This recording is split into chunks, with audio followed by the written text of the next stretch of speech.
Nagbabalik na naman ang inyong tagapaglingkod ng mga balita at pawang katotohanan lamang. Naging mainit nga na usapin sa mundo ng social media matapos ang matagal na pananahimik. Handa na umano si Vice President Sara Duterte na isiwalat ang umano'y katiwalian ni Kuting ng Norte. Ayon sa mga impormasyon lumulutang ngayon, may hawak na umano si VP Sara ng mga ebidensyang magpapatunay ng maling paggamit ng pondo mula umano sa mga overpricing hanggang sa mga ghost project. Sunod-sunod na iisa-isahin ni VP Sara sa nalalapit na press conference. Ang desisyong ito ay bahagi raw ng kanyang paninindigan laban sa korupsyon sa pamahalaan. Marami ang nag-aabang sa pagsisiwalat na ito na maaaring magdulot ng malaking political shake-up. Hindi pa nagbibigay ng formal na pahayag si Kuting, ngunit ilang kaalyado niya ang nagsasabing bahagi lang ito ng pamumulitika sa kabila ng mga aligasyon. Mariing pa ring ipinagtatanggol ng ilang taga-suporta ni Kuting ng Norte. Gayunpaman, tila buo na ang loob ni VP Sara na ituloy ang laban. Walang sinuman ang katotohanan, anya sa isang panayam. Umiigting ang tensyon sa pagitan ng dalawang panig habang papalapit ang anunsyo. Nananawagan na rin ang ilang mamamayan ng patan at transparent na imbestigasyon. Kung mapatunayang totoo ang mga paratang, inaasahang may mananagot sa batas. Hiniling ng mga watchdog group na huwag nang patagalin ang proseso. Naniniwala sila na ang pagsisiwalat ni VP Sara ay hakbang patungo sa paglilinis ng pamahalaan. Ang tanong ngayon, may tapang baba ang sistema upang parusahan ang mga makapangyarihang sangkot? Abangan ang buong detalye sa mga susunod na araw. Panoorin natin ang buong video. At kung bago ka pa lamang sa akin channel, huwag kalimutan i-click ang subscribe button at notification bell para lagi kang updated sa ating mga bagong video. At para sa sulit viewers natin dyan, maraming salamat sa walang sawang pagsuporta. Pinag-usapan nila yung iPad ni Distressed Mother, kung paano nakita ni Sheena yung mga transaction ni Francis Lloyd Tichua na BFF ni Lisa Tanas, nakasabwat niya sa mga kanyang mga business dealings and everything. Kinukwento ni Distressed Mother yon kay Aimee. Kasi ako, ang ine-expect ko kasi sana doon na, o sige, wag kang mag-alala, gagawa natin ng paraan yan, paimbestigahan natin, malaman natin kung sino kung bakit pinadukot yung mga anak mo. Kasi sinabi ko, aware si Aimee na ang dalawang minor age ay in-extract from Turkey at ang may gawa yung kapatid niya at yung, well, more on si Lisa Tanas, pero ginamit yung power, di ba? Ni Bangag. Tapos kinukwento ni Sheena doon about yung sumulat siya kay Risa Ontiveros na hindi siya sinagot. Umapit siya ng tulong kay Teddy Boy Locsin. Yung halos lahat na pinagkwento ko. Kasi I now do something. I can talk to my my friends na mga senators or yung mga lingkod bayan ba na pistigahan natin yan. Bakit yung gobyerno ni Marcos Jr., bakit pinadukot yung mga anak mo? Ang sinang lang ang sinabi niya, kawawa naman. Walang solusyon. Parang kawawa naman. Hindi naman nangingi ng awa si Distressed Mother. Ang kailangan namin solusyon. Although, hindi yun ang proper venue para, para humingi kami ng hustisya doon. Ako lang naman, gusto kong sabihin kay Aimee na ito ang mga produkto ng mga kadyutahan ng kapatid mo at ng sister-in-law mo. Yun lang ako. Pero dahil nga busy doon, party, ganyan-ganyan, nakikinig lang naman siya. Pero wala siyang in-offer na, we will help you. Don't worry, Distressed Mother. I'll do something. Maybe we can open an investigation, ganyan-ganyan. Wala ganun eh. So to me, walang solusyon. Di ba? So walang Aimee solution. Tama. Walang Aimee solution. Tama ba? Can I ask you a question as a lawyer? Pag senator, di ba, pag binigay ka, On the spot. No, kapag ba senator, kapag hiningan ka ng tulong ng mga gano'n, ano dapat kung ikaw ang senador, ano dapat ang approach mo? Sinabi ko, ito, kinidnap yung dalawang anak ko, ito nangyari sa akin. Anong approach mo? Yung gamitin pangyayari ng Senado para imbestigahan. See, yun yung aspect ko. Kasi yan naman ang ginagawa nila palagi dapat sa mga kalaban ng administrasyon. Imbestigahan niya. Yun. Si Satanas. Si Satanas, si Bangag. Mga isap na lumusog doon. Teka, yan. Ituloy mo lang, Smokes. Diba? Pwede niyang gamitin ang kapangyarihan ng Senado. Imbestigahan talaga kung ano nangyari. Ang tanong, bakit ang isap gumalaw sa isang dayuhang bansa kaya ng Turkey? Bakit nakikihalubilo ang isap sa mga private affairs, no, ng mga mag-asawa, no, at gagawin pa ito ng kapangyarihan sa labas ng Pilipinas. Yun. Ano implikasyon niya sa relasyon ng Pilipinas sa Turkey dahil nabagyan ang soberenya? So yun. Narinig yung sinabi ni Spokes. May tao? So ngayon, mga kababayan, yun yung hinihingi kong sagot sana. Kaya ako talaga pinusyon, pinakilala ko sa kanya si Distressed Mother. Sabi ko, kwento mo nga kung paano ka biniktima ni Lisa Tanas at ni Bangag. So kinuwento niya kay Amy. Now ay alam na ni Amy. Narinig din naman pala niya, inamin niya doon sa event ay doon sa lunch na yon, na aware siya sa story ni Sheena.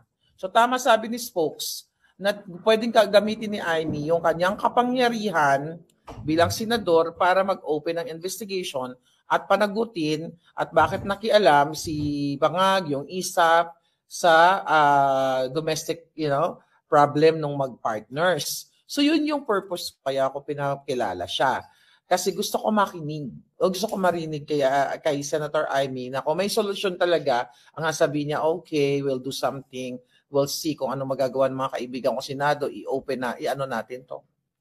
Wala naman siya sinabi na na something. So para sa akin, okay,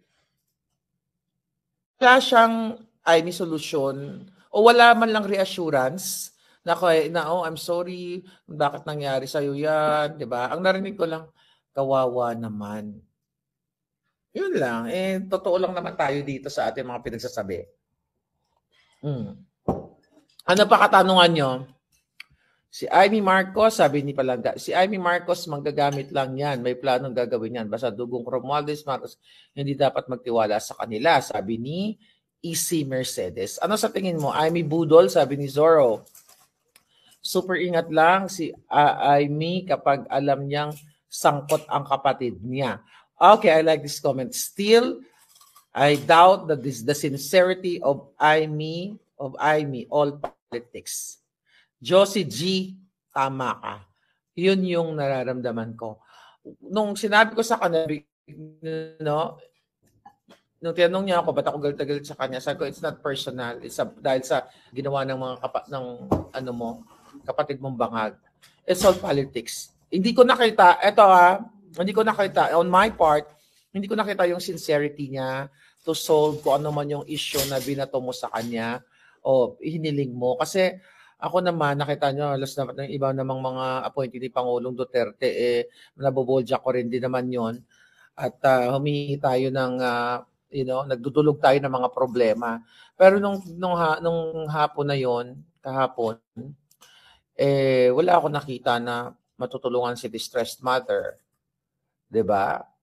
Walang ganoon. Kasi may kapangyarihan Siya may makapangyarihan nung nung hapon na yon dahil nga siya, 'di ba? What you call it? Senador siya. Ano pa ang inyong tanong? Wala akong ma-feel na sincerity kay Mangga, sabi ni Kato B. Ikaw kaibigan ko, may na-feel ka ba? Wala daw. May tatlo katabi. Ikaw, may na-feel ka? Gumaganon-ganon. Ikaw, wala din. Okay? So, di ba? Majority, wala daw silang na-feel. So, siguro tama yung na-feel ninyo. Spokes is okay. May nagkakumusta sa'yo. Si Spokes Harry, okay naman siya dito. Ayan, kumakain nga kami at nagbe-breakfast kami. Sabi niya sabi ni Jolly, I hope Girl Mangga is truly a friend at walang halong agenda. at kabalimbingan. Well, ang pogi daw ni Baste. Sabi ni Charlene, oo, say-say namin sa Hague, Palangga. Sabi ni Net, instant ko lang kay Amy, bakit kumampi kay VP para may mata si Bobo M sa... okay. Bigla ko nalala si Baste. After magsalita ni Baste, pumasok sa tent. Di ba dami sinabi ni Baste tungkol sa bangag? Nagmura bangag yata si Baste, ano? Di ba gagtagal talaga si Baste? Hindi ko narinig lahat. Gago. Gago ka, sinabi niya. Gago. So pagpasok na sa tent, sabi ni Baste, parang ito yung konteksto. Narinig mo yung apelyedo mo? Sabi ng mga apelyedo mo. Ganun yung sinabi ni Baste kay Amy. Kasi naupo ko doon eh. Nakasmile lang siya. Wala siyang sinabi. So parang sinasabi ni, ang konteksto ng pagkakaintindi, I don't know kung narinig mo yun. So, narinig mo pinagmumura ko yung kapatid mo. Kasi grabe ba yung sinabi? Ako wala akong sinabi dahil ako respect ko talaga yun kay Vice President eh. Hindi ko talaga, ayokong pag-usapan si Amy dahil hindi naman niya ano yun eh. Hindi naman niya event yun. So parang narinig ko si Basti, narinig mo yung apelyedo mo. Parang ganon.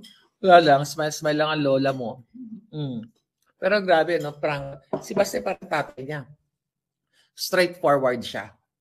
Diba? Straightforward. Ako naman, wala naman akong karapatan doon maggagawa ng eksena. Ang may karapatan doon, yung mga family Duterte. At napakaganda nung ginawa ni Baste. At least narinig ni Amy yun, yung mga pinagsasabi niya. Na doon sa tent. Wala naman siyang...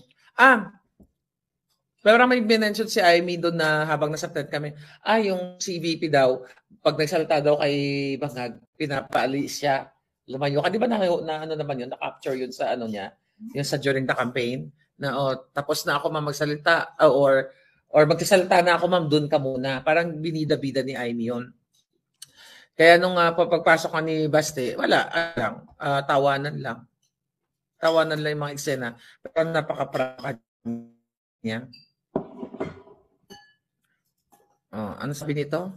Smile lang si Mangga pero may masamang balak. Yan sabi ni DK. Prangka si Baste, sabi ni Pilipino ako. Sabi ni Sarah P, I don't believe na andun si Amy for the birthday of Sarah. She's spying there for her bangag mother. Hindi natin alam kung ano mga ina. But si Inday Sara naman, let's trust her instinct kung ano man yun. Baka. Sabi ni CJ, baka ma-interview si Amy. I don't think so. Wala ka naman makukuha doon na sagot eh. Do you think? Pag interview mo ba siya, makukuha mo yung sagot na gusto mo? Hindi. Kasi sinabi ko naman sa kanya, harap-harapan eh. Na kaya ako nag-garal dahil sa kapatid mo at saka sa hipag mong bangag. Right on her face, sinabi ko yun. Wala naman siyang reaction. Alam naman, pag nagtanong ako sa kanya, magtititigan na lang kami. At ang sasagot sa akin, ay kasi naman, ay nako, ang hirap talaga ng politics, ganyan-ganyan. So wala ka ma-extract. So what for? Di ba? Hi, Hammer. Nanalo siya yung part naman, yung part naman ni Amy na yan, kung makabalik. Anong mangyayari sa asylum ni Spokes pag umuwi kasama si PRD? Si PRD laya, ako kukulong nila. Yeah, si PRD daw laya, si Spokes Sari ikukulong nila. So definitely, pag na-approve yung asylum, dito para si Spokes, masaya naman siya din, mag-enjoy. Marami kaming plano, iikot kami sa buong Europe. Di ba? Kawawa naman ang asylum seeker. Biyahe ng biyahe. Kawawa naman daw ang asylum seeker, biyahe na biyahe. Parang asarap maging asylum seeker, ano? Ano ba mga katanungan ninyo? Okay, so susunod pa mag-join forces tayo dito? Okay. Sanay sila sa plastikan. No, walang plastikan na naganap doon. Ang tawag doon ay being cordial and respectful sa event. Sabi ni Sarah Kaluwing, ang sarap. Ang sarap lahat. Isda ba yan? Fresh ba yan?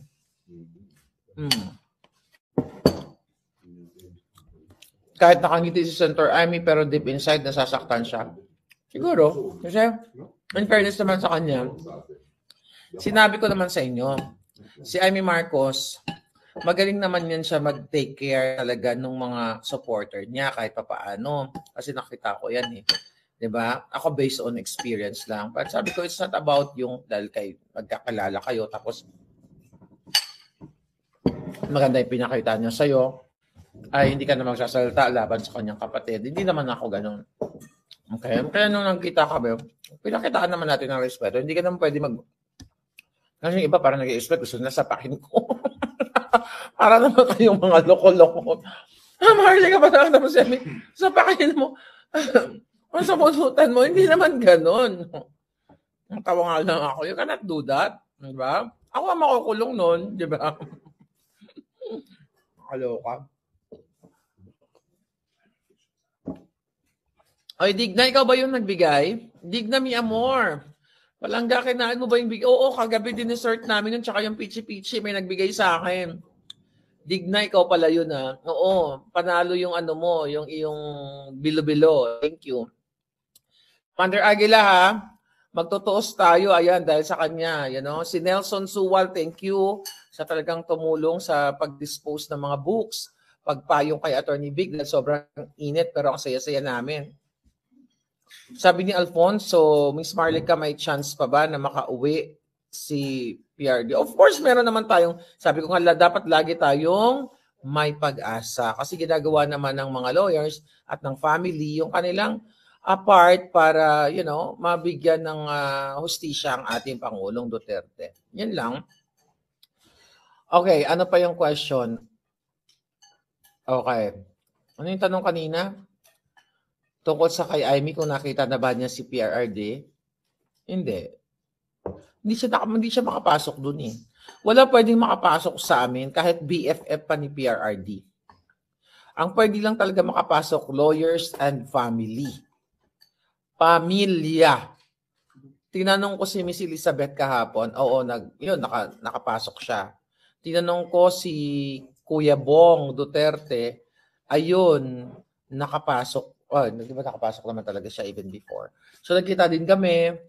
Ano pa ba mga dapat niyang malaman?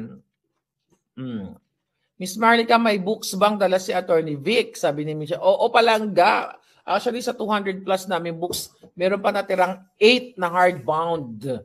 Okay, kaya pag nakita mo ako doon sa detention, i-approach mo ako, meron pa tayong 8 na lang na natira. Alright? Ano pa ang gusto nyong malaman? So, doon sa mga mga eksena, si Kaufman, wala siya doon. Okay? Dami namin books, sumawag ako, may naghahanap, sabi ni Nelson, ubus na. Oo, hindi nyo kami nakita, nasa likod kami. So may 8 na lang, 8 books lang natira. Commander Aguila, message mo ko. Magtutuos tayong dalawa. Being Jersen, thank you. Angelo Duya, thank you so much. So ano pa ang ano pa ang gusto nyong jung, sabi ni Crazy Brooks. Ano pa ang gusto nyong chika? Ang pogi daw ni Attorney Vic. Ayun, si Attorney Vic nandoon. Actually, mayroon mga behind the scenes story kaya hindi pwedeng i-share. Pero mga behind the scenes story kasi magiging kawawa naman yung hindi ba yung mga behind the scenes story. Hindi lang pwede i-share. Pero doon po sa nagsasabing nagplastikan kami, no. Pag sinabi mo kasing nagplastikan kayo, pag nakita mo yung taong binoljak mo, oh, you're so pretty naman. Di ba? Ganun. Oh, I like you. I love you. No. Ako hindi. Ang sagot ng tanong niya, bakit daw ako galit na galit sa kanya? No, sabi ko sana, it's not personal. It's about your bangag na kapatid. Ako talagang sinasabi ko, ando doon yung kanyang staff na nakausap ko, yung chief of staff ni Amy, ando doon, narinig yung pinag-usapan namin. It's about your bangag na kapatid at si Lisa Tanas, siya lahat ang may dahilan kung bakit nandito tayo lahat sa hig, kung bakit nandito yung Pangulong Duterte. Sinabi ko yun, kung nagpaplastikan ka, hindi mo masasabi yun sa harap ng tao. Diba? Mag-arte-arte ka lang dahil senador ka, mag-elbow to elbow, magpapakyut ka dahil senador. And I I don't do bullshit sa buhay ko. If I don't like you, I don't like you. If I want to say something right on your face, sasabihin ko. Kaya nga itong si Gracia naluloko. Ito si Grace Ibuna nandito, nagbabaganda din to eh. Itong ex ni Gabi. Naloloka siya, di ba? Napadaan dito. Andito din ang lola mo. Dahil sabi ko sa kanya harap-harapan, di ba? Kung anong gusto kong sabihin, siguro invite natin yung lola mo, ano? At least nakilala ko siya dito. So talagang harap-harapan ng mga eksena pa lang, guys. It's not plastic. Si ES, wala siya, baka may sakit. I'm sorry, hindi ko alam kasi di ba naka-wheelchair siya. Baka hindi maganda yung pakaramdam. Wala ba siya doon tapon? Wala. Baka siguro nagpapahinga. Okay. So ngayon, watching from New Zealand. So ngayon, ang pag-usapan natin, so yun lang yung mga kwento ko, wala pong plastika na nagaganap doon. Sinabi ko sa kanya yung issue ng kidnapping ni Lisa at ang issue ng kapatid niya. So, it's up to her kung mag-open siya ng investigation doon sa pangingidnap sa dalawang minor dahil kinuwento naman sa kanya ng biktima. Kinuwento sa kanya ni Sheena yung relationship ni Lisa Tanas kay Chua, yung relationship ni Chua sa mga dealings sa gobyerno. So, yun, sila ang nag-usap. Ako nakikinig lang. Maraming pictures actually, pero maybe we'll post that later. So, ako naman, ang event na yun, napaka-successful. Si Inday, tuwang-tuwa. Talaga may corona pa, lola mo, di ba? Ang ganda nung may gumawa nun. Sino nga ba? Gumawa ni yun eh, yung kalimutan ko, Madam. Oo, si Madam from Belgium ba siya? O Germany. Basta ang dami talagang nagbigay ng mga sweet things, okay? Para kay Inday Sara. It's about the birthday girl. It's about Pangulong Duterte and family, and it's about yung mga Pilipino na pumunta doon na talagang dumamay sa ating lahat. It's not about me. It's not about Maharlika. Si Kuya Bong. Ayun, nagkasama namin sa restaurant kapon. Oo. Ay, kapatid ni Pangulong Duterte, nakakatuwa din. Nakakatuwa. Grabe yung mga,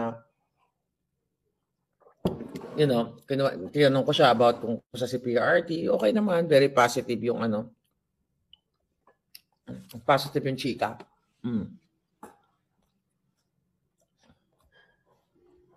Saludo ako sa'yo. Save the Philippines. Tama yan. Hindi mo na dapat pagkatiwalaan sa mga.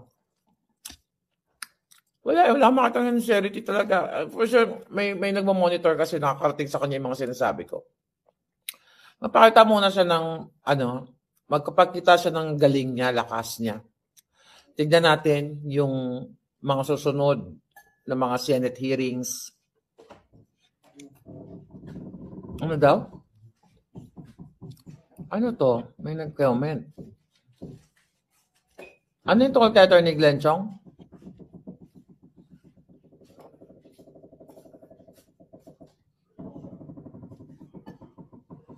Hi Marlica, watching from Dubai. Sabi ni Lane. Sabi ni Robert, itanong mo kay Amy kung adik si Marcos. Sinabi ko nga sa kanya, sa harap niya, nangagba yung kapatid niya. Wala nga comment. Hindi mo magko-comment. Siyempre, ligtas yung kapatid niya. Ano pa? Si Attorney Harry, wag po kayo mag-stop sa pakikipaglaban. Nakita niyo ba yung aming dance ni Spokes Harry? Pakita mo. Ay, mamaya na.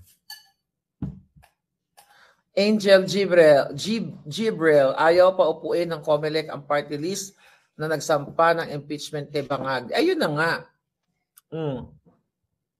Sana mapauwi na po si Tatay Digong. Lahat naman tayo yun ang wish, di ba? Tama, Marlica, kapag nagkaisang Filipino sa Europe, dyan sa daig dahil nili sa Tanas, regards from Norway, pumunta ako dyan last weekend. Kaya naman tayo dito sa daig dahil sa kadyotaan ni Bangag. Ano daw? Si Attorney Glenn,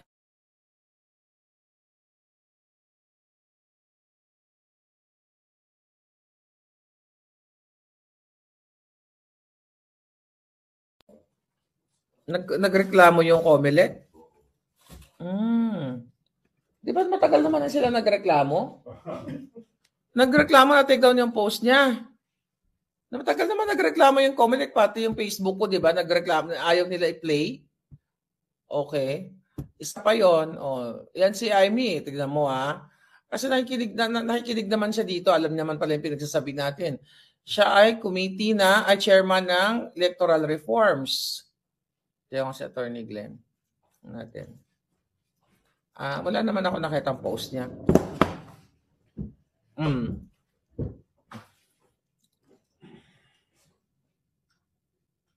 Importante daw sabi ni Attorney Glenn yung kay George Garcia. Yes! Okay. We love the bangag moves. Marlica and Harry Roque, best tandem. Best tandem talaga yun. Nakalimutan natin na nasa backstage ko, sabi si Ivy, sayo tayo na sayo. Oo nga. Pinapatigil tayo. Nakalimutan. Nakita mo ba pinapatigil ka? Oo, pinapatigil ako. Nakalimutan ako. Nandun nga pala si Ivy Marcos. Hindi kayo may nakapasok doon na na spy ni Ivy. Napansin mo rin ba yon? Oo, pinatigil ako eh. Sabi ko, hindi ako pinapatigil. Akala ko oras. Pakita mo. Kaso, pagdating sa second speaker, isang oras, hindi pinatigil. Tapos naalala ko, ay si Ivy pala nasa backstage. So yun yung isang malaking katanungan na dapat natin i-address dito. Meron bang nakapasok doon sa loob na bataan ni Ivy? Kasi nung napansin ko rin yun, nung sumayaw-sayaw tayo, napansin niyo ba yun? Parang may nagkakat, may nagchika sa akin. So ang question is, sino yun? Pagdating kay Baste, hindi nila kaya si Baste. Di ba? Bakit? Kaya ba nila tayo? Sumayaw pa rin tayo. No, I mean sumayaw tayo pero wala yung hindi nila ginawa kay Basti yung pambabastos, yung ganon. Pero ako talaga, I'm just being honest here, kahit nasa daig, malaman natin kung sino ang chuchu doon, kung sino ang bataan ni Amy sa loob. Kasi feeling ko meron siyang bataan sa loob na hindi natin alam. Mag-agree ka ba sa akin? Oo, agree naman. Agree si Spokes. Nakita mo ba yon, Commander Aguila? Bakit nung sumayaw-sayaw tayo, sino yung nag-utos para patigilin tayo ng bangag-bangag? Di ba? So yun ang aming gawin, folks. Kailangan malaman namin kung sino, baka may tao si Lisa Tanas, hindi natin alam. Kasi ang sayaw natin, bangag-bangag, butod-butod. Bakit nasasaktan sila? Oo nga, lalo na yung butod. No? Lalo na yung butod. Di ba? Lalo na yung butod. So, ano sabi? May narinig ako. Ayan. Tignan natin. Mag-ingat po kayo, ma'am. Okay. Ano ba napansin nyo doon? Kasi bisi-bisihan kami, hindi na naman napansin yung mga eksena eh. Okay. Palangga. Okay. Ano sabi nyo? Ano bang napansin niyo? Wala akong basta kasi nung nasa gitna ako, nagsayaw-sayaw tayo, nag-enjoy lang ako. Pero may mga behind the scene pala ng mga eksena. So alamin natin, baka may nakagapang na naahas na puti. Hindi natin alam. Pero feeling ko, meron ahas na nakapasok. Gusto ba putulin natin ng chulo ng siya? Kaya mo na? Okay. Ano silang napigil sa atin? Tuloy-tuloy pa rin naman yung mga eksena. Alright? Sabi ni palang ni Grace, okay. Sabi daw nung nasaltado si Amy, may nagsumigaw daw na istoryahe. Istoryahe daw.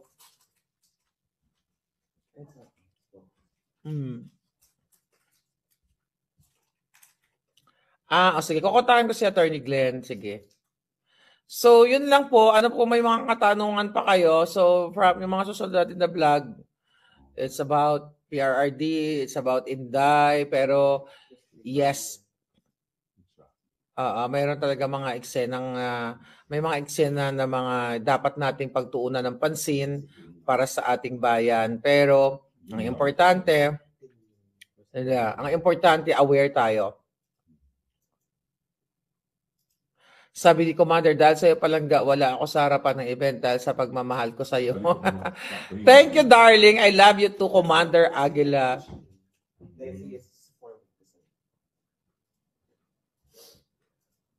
May reaction ka na daw ba? Anong reaction ni Attorney Harry tungkol sa reaction ni Auntie Claire tungkol sa comment ni Kaufman na yung nagpakulong kay PRRD ay nasa Malacanang? Napapaligiran daw si Kaufman ng fake news. Oh, sinong fake news? Ang bangag. Ang bangag na administrasyon. Siyempre, yun lang naman ang gusto nilang sabihin palangga. Ano sabi dito? Okay, sabi ni Ina Laila Rams, sa lahat ng tao, sa lahat ng pangyayari dyan sa The Hague, where is Bongo? Senator Bato, nakapunta na ba dyan? Where is Bongo? Oh, yun din yung tanong kahapon. Tanongin natin siya. Tanongin natin siya. Where is Bongo? Ayan, Senator Bongo. Baka naman daw sagutin mo yan. Tinahanap ka ng mga tao dito. Pero hinahanap talaga siya, ha? Diba? Kahapon hinahanap siya. Bakit wala si Senator Bongo dito? Hindi ba siya ay, taga-suporta ni PRD? Bakit wala siya doon? Yun din ang katanungan ng marami. So maybe si Senator Bongo ang makasagot niyan.